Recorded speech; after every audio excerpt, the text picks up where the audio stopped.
बार फिर एलओसी पर संघर्ष विराम का उल्लंघन किया है। सीमा पार से एक बार फिर से सीज फायर टूटा है। पाकिस्तानी सैनिकों ने भारतीय चौकियों पर छोटे हथियारों और मोर्टार से फायरिंग की।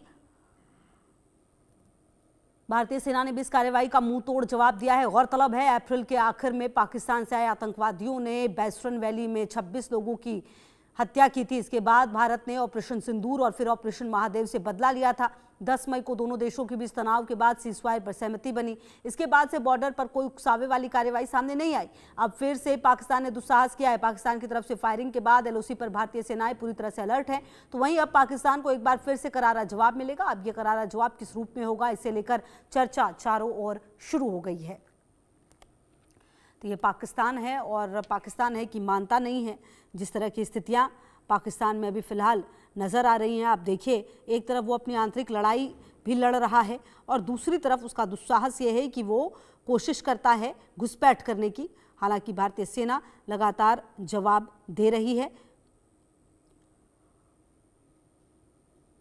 तो आपको बता दें कि जो एलओसी पर स्थिति है उसे कंट्रोल में करने के लिए लगातार भारतीय सेना की यहाँ पर मौजूदगी, और आपको बता दें कि एलओसी पर पाकिस्तान ने सीजफायर तोड़ा है। पाकिस्तानी सेना का दुस्साहस सामने आया है। सीमा पार से एक बार फिर से सीजफायर टूटा है और ये पाकिस्तान की फितरत भी है। पाकिस्तान ने संघर्ष विराम का उल्लंघन किया है। पाकिस्तान की सेना ने एलओसी पर संघर्ष विराम का उल्लंघन किया है। पाकिस्तानी सेना ने भारतीय सेना की चौकियों को निशाना बनाया है।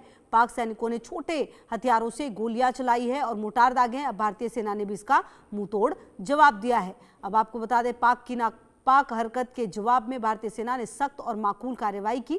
नियंत्रण रेखा के आसपास के इलाकों में तनाव की स्थिति बन गई है। किसी भी उकसावे का जवाब देने के लिए भारतीय जवान हमेशा तैयार हैं। भारत ने कहा कि किसी भी तरह की उकसावे वाली कार्रवाई को बर्दाश्त नहीं किया जाएगा। तो आपको बता दें कि जो ये पूरा एक्शन है वो सामने आया है और कहीं ना कहीं जो पाकिस्तान है उसकी जो स्थिति है वो आप समझिए कि उसके अंदर भी अभी बहुत कुछ चल रहा है, चाहे वो पीओके हो, खैबर पख्तूनख्वा हो, बलूचिस्तान हो या फिर सिंध का इलाका। और दूसरी तरफ अगर आप अफगानिस्तान के साथ भी देखिए तो स्थिति वहाँ पर भी ख़राब है। और इस बीच आप देखिए कि किस तरह का जो तनाव है वो सीमा पर डालने की कोशिश की जा रही है। शायद इसके पीछे एक कारण ये भी हो सकता है कि जो अपने अंदर चल रहा है उससे ध्यान हटाने की कोशिश और कवायद की जा रही है। तो आपको बता दें कि जो स्थितियां हैं वो कहीं ना कहीं देखने को मिल रही हैं और ये आप समझिए कि जो एलओसी पर स्थिति फिलहाल बनी हुई है, लगातार भारतीय सेना यहाँ पर तैनात और लगातार कोशिश और कवायद यही हो रही है भारतीय सेना की भी तरफ से कि जो जवाब है वो लगातार दिया जाए और हमेशा जवाब दिया भी गया है। और शायद यही वजह है कि जो पाकिस्तान है उसकी बौखलाहट लगातार सामने आती है। घुसपैठ की कोशिश जो है वो लगातार की जाती है। हालांकि घुसपैठ की कोशिश हर बार नाकाम हुई है और हर बार भारतीय सेना ने जवाब भी दिया है। और जो जवाब है वो देते हुए आपको बता दें कि कहीं ना कहीं जो भारत है उसकी मंशा बिल्कुल क्लियर है, क्योंकि कुपवाड़ा में पाकिस्तान ने फायरिंग की। और हमारे साथ डॉक्टर मार्तंड झा विदेश मामलों के जानकार जुड़ गए हैं। बहुत स्वागत है सर आपका। ब्रिगेडियर रिटायर्ड विजय सागर धीमान जी भी डिफेंस एक्सपर्ट हमारे साथ जुड़े हुए हैं। सबसे पहले आप ही के पास आते हुए डॉक्टर मार्तंड, क्योंकि ये जो स्थिति नजर आ रही है इसमें क्या नजर आता है? कहीं ना कहीं पाकिस्तान चाहता क्या है कि उसके अंदर जो चल रहा है उससे ध्यान हट जाए लोगों का? बिल्कुल, मैं समझता हूँ कि पाकिस्तान की एक तरह की बौखलाहट है।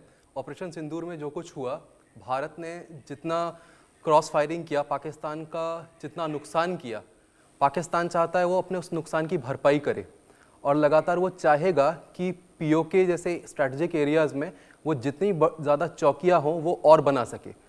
भारत का इसमें मेन जो इसका काम रहेगा कि उन चौकियों को फिर से ध्वस्त करना। वो कभी नहीं चाहेगा कि पाकिस्तान फिर से कुछ ग्राउंड्स को गेन कर जाए। इंटरनेशनल सिक्योरिटी में एक बहुत बड़ा कंपोनेंट है कि जो दुश्मन है आपका उसको आप स्ट्रैटेजिक ग्राउंड गेन ना करने दें। खास करके तब जब आप जानते हैं कि उसकी मंशा सिर्फ आज से नहीं, कई सालों से, जब से पाकिस्तान का जन्म हुआ है तब से ठीक नहीं रहा है। ठीक है, आप रहिए हमारे साथ और हमारे साथ विजय सागर धीमान जी की भी मौजूदगी लगातार है। अच्छा विजय सागर धीमान जी, जो स्थितियां फिलहाल नजर आ रही हैं एलओसी पर, वो क्या बताती है? क्या ये उकसावे की कार्रवाई पाकिस्तान की तरफ से हो रही है? और अगर ऐसा हो रहा है तो भारत की तरफ से ऑपरेशन 2.0 करते हुए टाइम नहीं लगेगा? इस बात का जिक्र लगातार हमारे सेना प्रमुख की तरफ से, सीडीएस की तरफ से, खुद रक्षा मंत्री की तरफ से भी कहा गया है। शायद फिर भी पाकिस्तान ये बात समझ नहीं रहा क्या? देखिए, जो एलओसी के ऊपर जो हरकत हो रही है उसका एक रीजन है। कारण ये है कि अगर आपने देखा दशहरे के दिन जो हमारे रक्षा मंत्री थे, उन्होंने शस्त्र पूजा का जो आयोजन कराया वो उन्होंने भुज कच्छ में किया। कारण ये था कि ऑपरेशन सिंदूर में भारत ने जो पाकिस्तान को मारा था, वो मारा था पीओजेके से लेकर के नीचे राजस्थान तक, गुजरात का कुछ एरिया जो कच्छ का इलाका था वो छोड़ दिया था।